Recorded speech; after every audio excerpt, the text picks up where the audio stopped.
Okay, everyone, good morning. I have just had my morning live on my Patreon, so I have already lit all of the candles today. So it's Uror Urus, Tush or Thorisas, As or Ansus, and Reid or Raido.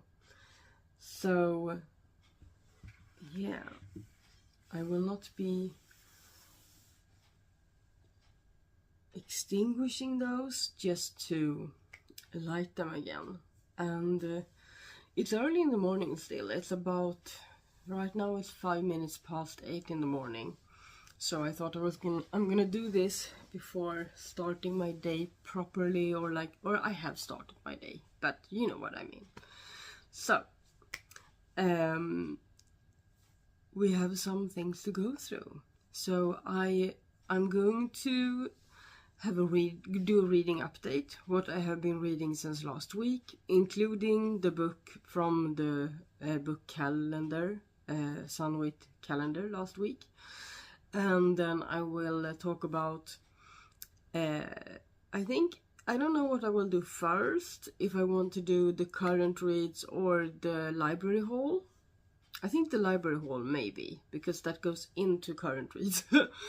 And then I will, after those two, I will open the book from the calendar for this week.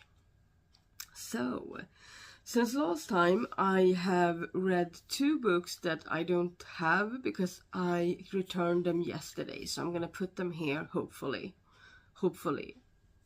There's been a while since I have trouble editing, but knock on wood, I hope that you will see them here in a moment. So first, I went to the library last week as well. I don't remember what day, but I picked up Galatea. So when I went to the library last week, I looked for any other books by Madeline Miller, and I found that she only has 1 book other than the 2 that I had read before, which was Song of Achilles and Circe, so that I talked about last week. So they did have a copy of Galatea in Swedish, and I read it on the bus home. It's only like 35 pages, this small little thing. So I read it on the way home, and it was very different from the other books by her. I gave it a 4 stars because there was something, not just that it was short, but it was something about it that didn't really warrant a 5-star read. It hasn't really stuck with me in the same way as the other books have. I did like ponder it for a few days because I read the epilogue. So I would say that the book in itself wasn't really all that to me, but then when I read the epilogue and the thoughts behind the book, then it became a little more interesting. So that made me kind of dissect it in my head for a couple of days after. But after that I had almost forgotten that I had read it. So I'm glad I'm keeping a reading journal so that I remember what I read. And then after that I read What Feasts at Night. Yeah, that's the one. And by T. Kingfisher. And it's the second book in the Sworn Soldier series, and I gave this 5 stars. So in this book we continue to follow some of the people in the first book, and the gore continues, but in a completely different way. So I don't want to say too much, because if you want to read it, if you like a fantasy horror, then do read it, but know that it can grab a hold of you in a new way, because the first book did not give me any sort of like nightmares or anything.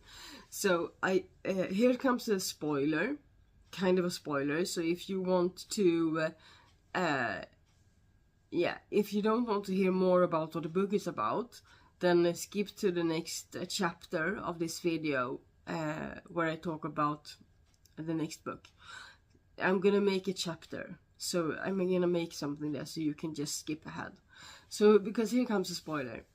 Because I need to spoil something to tell you about my true experience with this book. So, in this book, there's a creature called the Moroi. In Sweden we call her Mara. Because we have this in Sweden as well, along with a bunch of other countries. And the Mara is a creature, a woman that in Sweden the tale is that she rides you when you, so it's mostly men or like penis bearers that experience this or have experienced this like in old tales. But she rides you when you sleep, and yeah, that's kind of all I know about it. I have listened to some stories, but it has always just felt like, you know, cis-het men's, you know, excuses. Or like wet dreams and excuses. It just felt really weird to listen to, you know.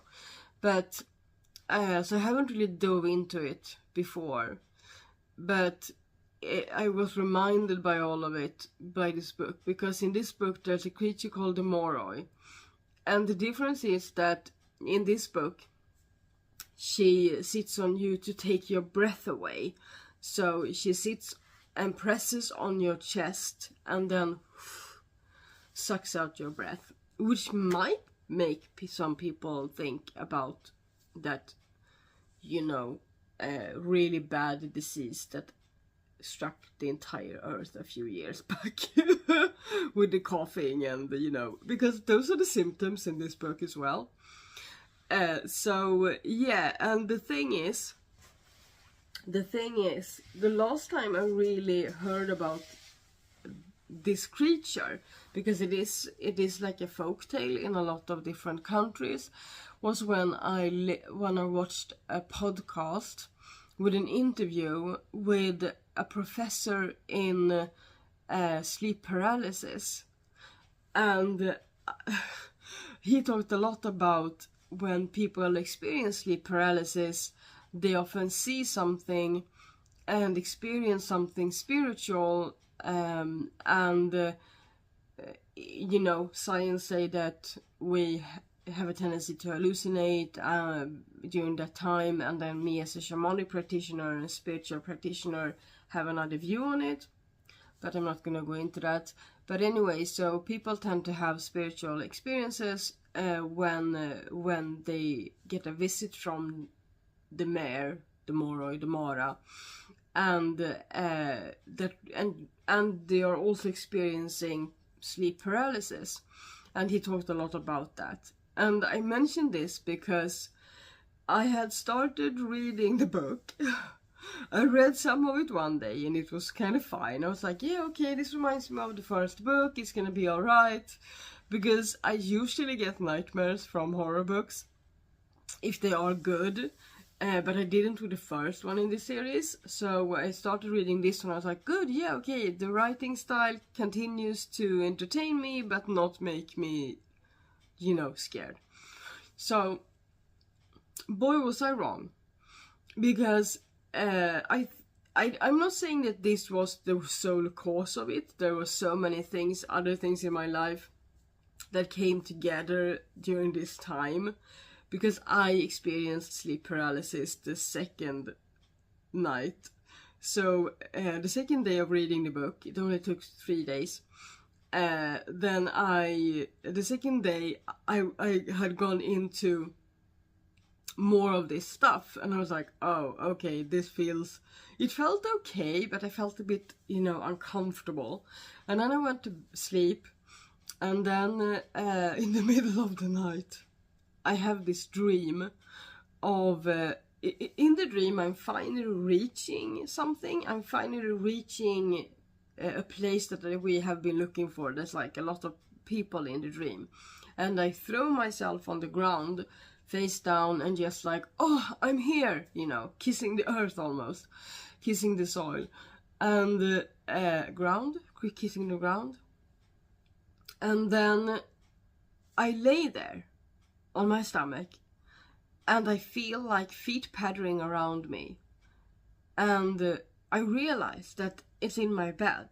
I'm laying face down in my bed on my stomach, and there's like someone pattering around on my duvet and in my bed, and I get angry. I'm like, it's like in my mind I know the spirits that are coming, but I'm angry because it's like they're not allowed in the bed when I sleep. So my mind goes, they're not supposed to be here. I'm supposed to get to sleep well.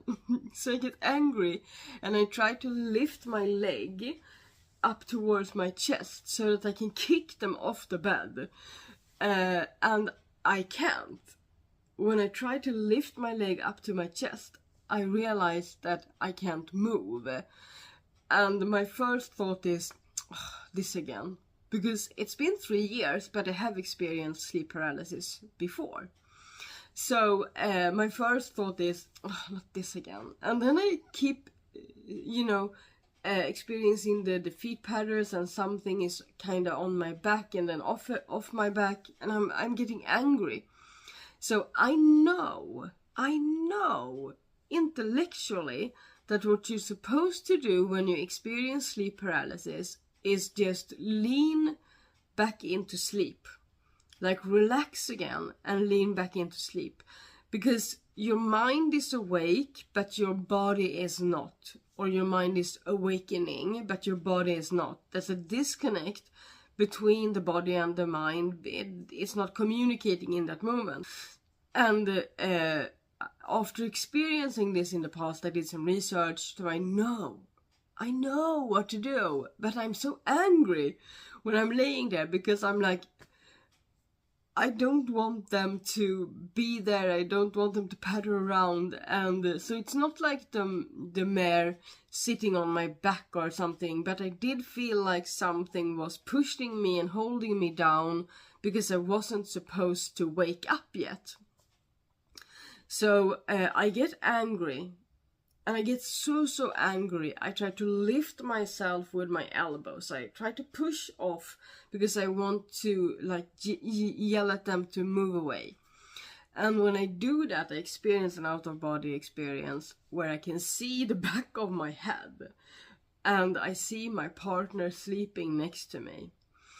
And I am reminded in that moment that it's fine.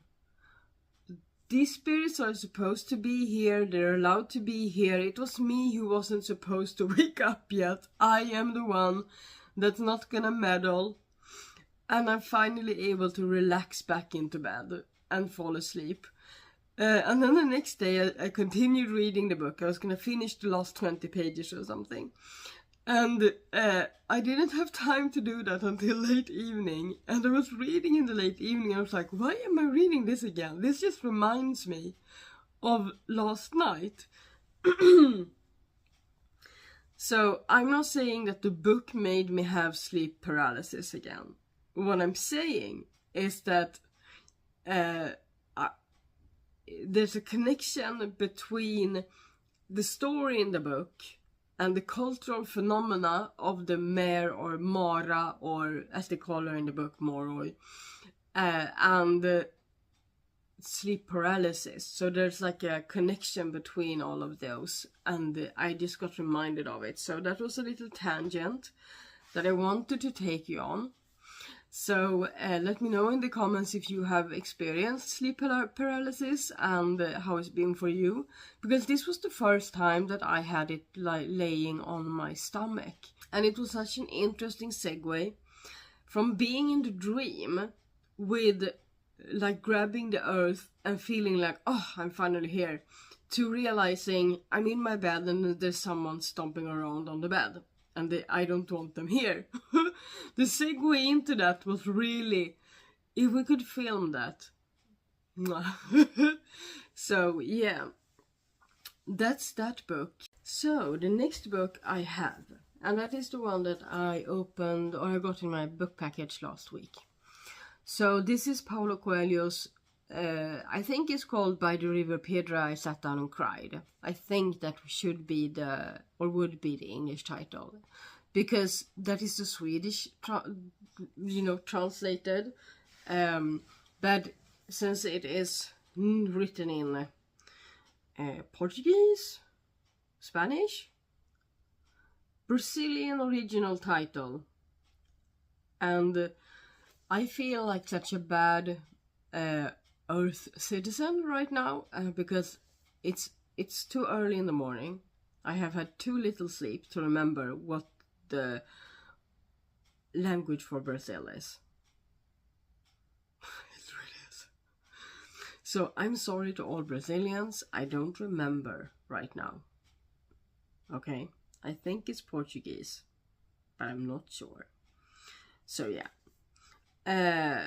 So Paulo Coelho also wrote The Alchemist, and I have read that one in the past. I've also read Brida. I think that should be the English title as well. It's the name of the witch in that book. So in this book we actually get to meet Brida, but I think this was written before that book.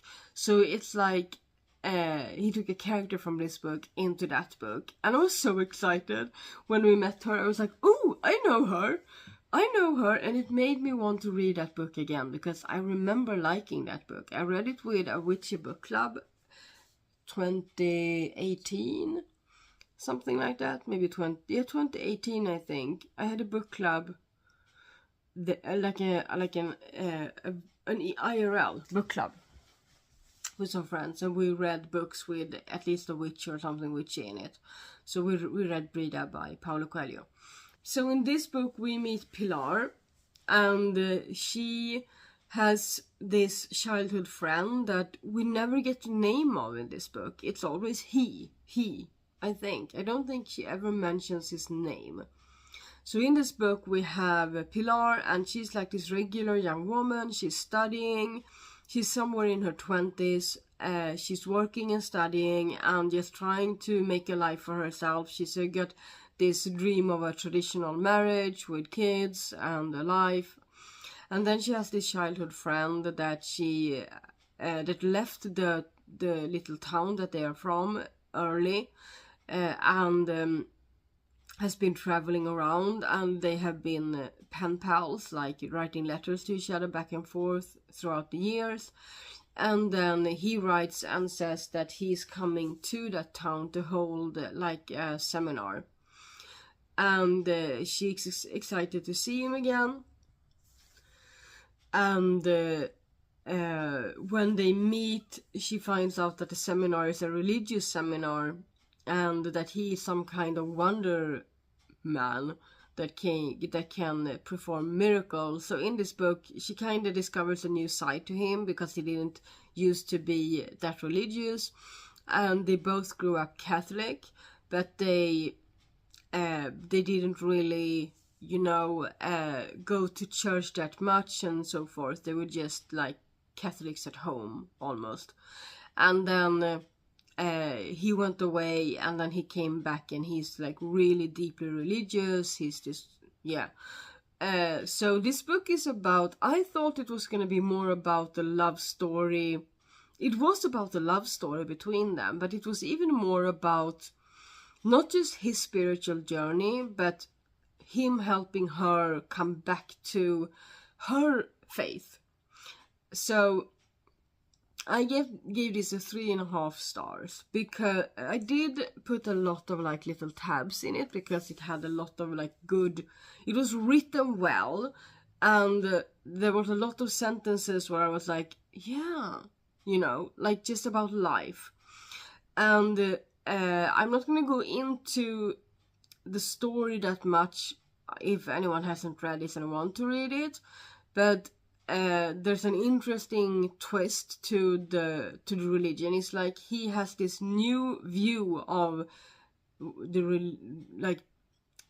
faith, and he has a new perspective to it that is growing within the church, but it's not really accepted, and he's like this front figure for it, and she needs to determine what she wants to do, if she wants to follow him, or they have to determine the relationship during this book. And he is telling her about his life, and he's also taking her on this journey up into the mountains, which was what excited me about this book when I first picked it up at the secondhand bookstore, because I felt like, oh, it's a love story, two people from kind of the same place but different worlds, and they go on this journey together to discover their love for each other.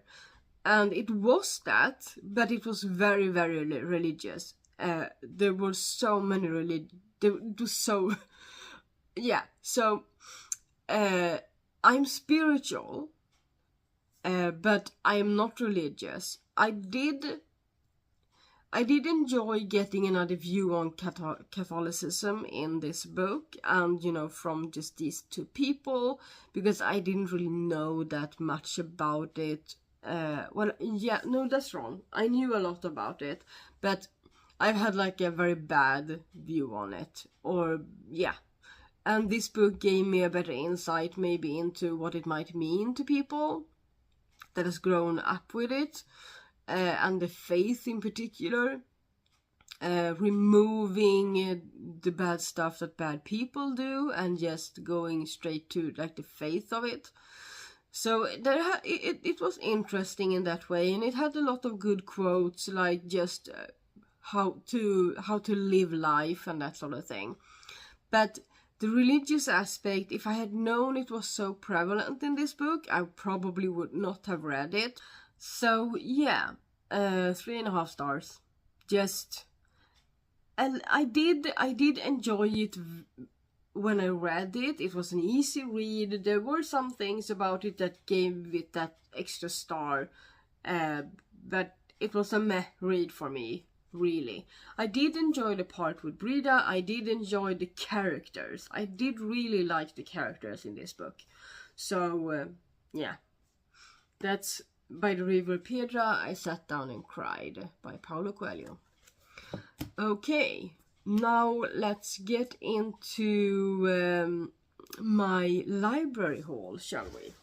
So this library haul is from yesterday, because when I went to the library last week, I hadn't gotten any of the books that I had on reserve yet.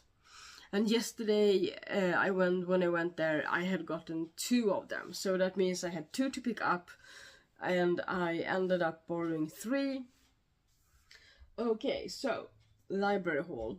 I'm gonna start with one of the books that I had on reserve, or I was on the waiting list for, and that is The Shadow of What Was Lost by James Islington, the first book in whatever series this is. I don't know the name of the series, but there's been a lot of booktubers talking about this series this year, and I finally felt like I am in the right space, or when I put myself on the waiting list, I felt I was in the right headspace to really grapple this. But let's see where I'm at when I'm actually gonna read it, because it's thick. It's really thick. It's enormous.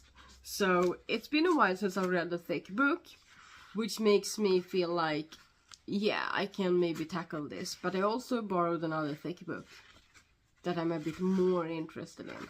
So it's 600 or 700 pages, because there's some extras in here, like extra chapters or something. And those doesn't have page numbers, so around 700 pages. I don't know at all what this is about from the top of my head. No, not at all. So I'm not even gonna go into it, because it doesn't have a synopsis anywhere. On the back there's just these like blurbs. So I don't know. I have no idea right now. I'm gonna have to look that up. But I know it's like high fantasy, and people love this series. I know that Becca and the Books is on the second one in the series, So yeah, and there was a book club on Fable that they're reading this month. So I'm hoping, fingers crossed, holding a thumb, to get to this in December. Or I of course I'm gonna get to it in December. It's only the 4th of December. So my purpose for reading it in December was the book club. I just remembered. And then the other book, this is a book that I just picked it up because it was in. I wasn't on a waiting list for it. Because I read a book a few months back that was called The Discovery of Witches by Deborah Harkness. And then I wanted to read the second book in that series, but I wanted to wait a little because they're very thick. So I looked it up in the library, and they had it, and they had it in at my library, and I was like, great. And I screenshotted that. So I have a screenshot of that information. And then when I was going to the library yesterday, I looked up it again, and they didn't have the copy of it at all. And then when I went to the library, they had it. They had a copy of it. A Discovery of Witches, Shadow of Night, the second book in this trilogy or series. I don't know, but they do have the third book. I know that. At least they did. Maybe I need to screenshot that as well. So anyway, I borrowed the second book in this series.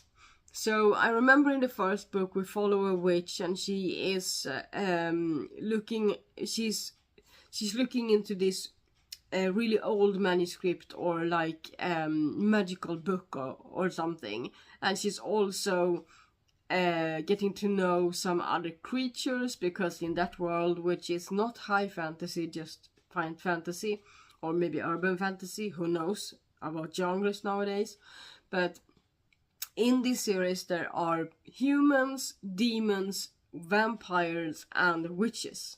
So those four. And in the first book, she kind of gets to know that this is how life is, and this is how the world looks, and she also falls in love, and yeah, and this is the second book. So now that I've borrowed this, I went into my account on the library app, and I saw that it says unknown title. And I was like, so there's something wrong with their system right now. There's something a little bit off with their system. But I'm looking forward to reading this, but it is a thick one. So it's 640 pages, something like that. So with this one and this one, I think I will not be borrowing any more books for December. Because I still have 3 books from the calendar to read as well. So I guess this is going to be a little bit of a like December TBR. So for December in my TBR, I have 3 book calendar books, number 4, 5 and 6 of the Sunwait calendar, and then I have this one, and then I have this one, and then I have. Now we're going into my current reads, because the next book that I borrowed was this one. I was on a waiting list for this one, and when I put myself on a waiting list for this one, so this is Spectatular, a Caravel novella by Stephanie Garber. It's around 200 pages, 203 I think this edition is. And when I set out to borrow this, put myself on the waiting list, I didn't know that it was actually seasonal, like a holiday theme in this book. And I have read that much. I started yesterday, and a couple of things struck me, okay? So in this book, it's a holiday theme, it's the same people, it's set after the last book in the Caravel series. So I'm glad that I'm reading this before getting into Once Upon a Time. So this is after the Caravel series, and it's Scarlet and Donatella, Legend and Julian, all my favorite characters, I was gonna say. So where do I start? Where do I start? First of all, I opened this book and it's so lovely. It's so lovely. It has these beautiful drawings. Let's see, it has these beautiful festive drawings, and I feel like a child again when I read this. I really enjoyed the art in this book. And then yeah, like this, really beautiful and just like magical setting of this book. So in this book there's gonna be this holiday, jolly holiday ball at the great holiday, Eve. It's really, yeah, it's a bit weird, but yeah. So the first thing I noticed was this wonderful art, right? And then I came to a page. There's so many pages in the beginning. It's so beautiful. It's so beautiful. And then I came to a page. What was that? Or was it I opened it backwards? Okay. Okay, so when I first opened this book, the first kind of drawing is this one. And it struck me how young they are. I'm sorry, but I did not picture Legend that young or Julian that young. I think the problem I'm having is that they had been through so much, they had suffered, and where are the scars? They're so like refined in these pictures that it's a little bit off for my mind. I'm still having other pictures in my mind when I read about them, but the pictures are beautiful. So anyway, this reminded me of how young they are. They're really young. I didn't really view them as younger than 25. I'm not sure how young they're supposed to be, any of them, but I imagined Scarlett and Donatella maybe 23, Scarlett 25, Julian around Scarlett's age, Legend a few years older, but at the same time he felt younger than Julian, so both of them somewhere between 26 and 32, something like that, with their maturity, the way I perceived it. So I don't know. So I'm liking this book so far. I'm enjoying it. I'm glad I'm reading it, but I'm a little bit fed up already with Donatella. She's a bit ridiculous. There was a point a few pages back, just a couple of pages, that's kind of where I left off last night. I was like, ugh, and then I went to sleep. So a few pages back, she even says like she doesn't think she's more important than anyone else, but she thinks that she is like better at wanting and needing things. She has this view of other people that they are comfortable with life, and that they are comfortable with waiting for things to happen, for someone to knock on their door, while she wants to grab onto life and chase life. And so therefore she feels like she is a bit more worthy than they. And that's by that point I was like, Donatella, really? Are you really? Ugh. So we'll see where this takes us, or me.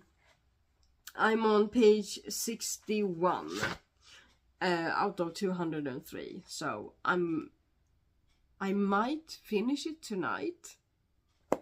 I might. And then I'm also currently reading this book still, because I will be reading it all through December. I have come a bit further.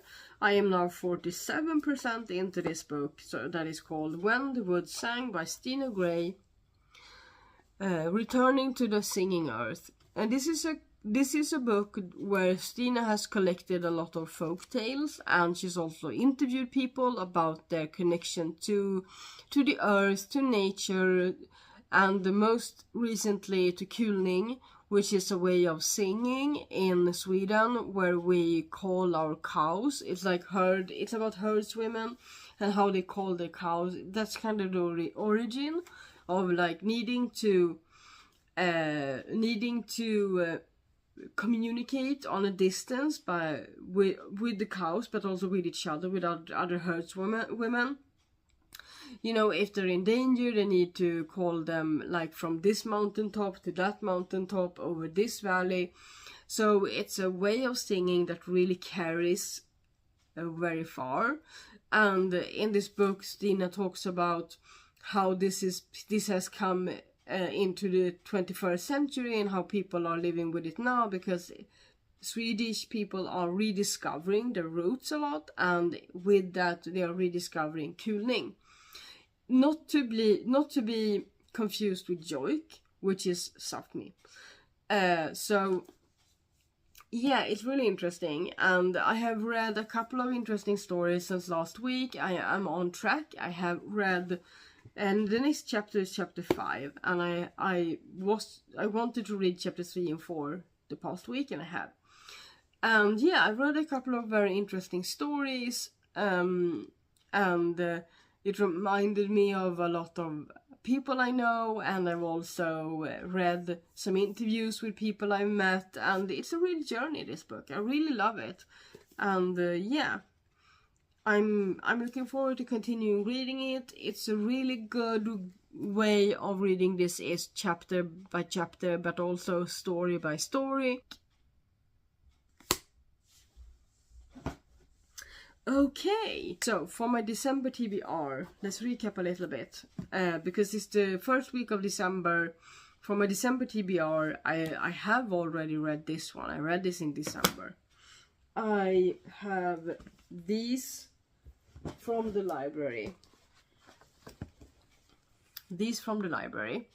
So 2 thick books of like 1500 pages together, or 1400 pages together, and then one for 200 pages. So in this stack alone, it's like 1600 pages. And then I have 3 Sunwait books. So I have 6 books for December left to read, I would say, but I'm in the middle of this one. And then 7 books if we count this one, but 6.5, because I've read almost half of it. So 6.5, 7 books in December planned to read, and then I think in one of my coming videos, a bit closer, maybe in the 5th, 6th, because this is the 4th of Sunwait today. So maybe next time, or maybe the last one of these, I will talk about what my plans are for January. Hint, TBR game. Yeah. So, let's go into opening the Sunwait calendar book. Let's do it. Okay, so I'm sorry, I'm just getting a bit excited. I just love this time of year, and I love this tradition that I have made for myself. It's so wonderful. I was gonna do this while drinking my calendar, because I have another calendar with hot chocolate or hot cocoa, and I was gonna do this together, but I'm gonna drink that this afternoon. So maybe next time, maybe I will show you at the end of this video when I'm drinking that cup, or more probable is that I will, you know, show that to you next week. Okay. But I really feel like a child every time I drink that, drink a cup of hot cocoa from that calendar, and every time I open a book.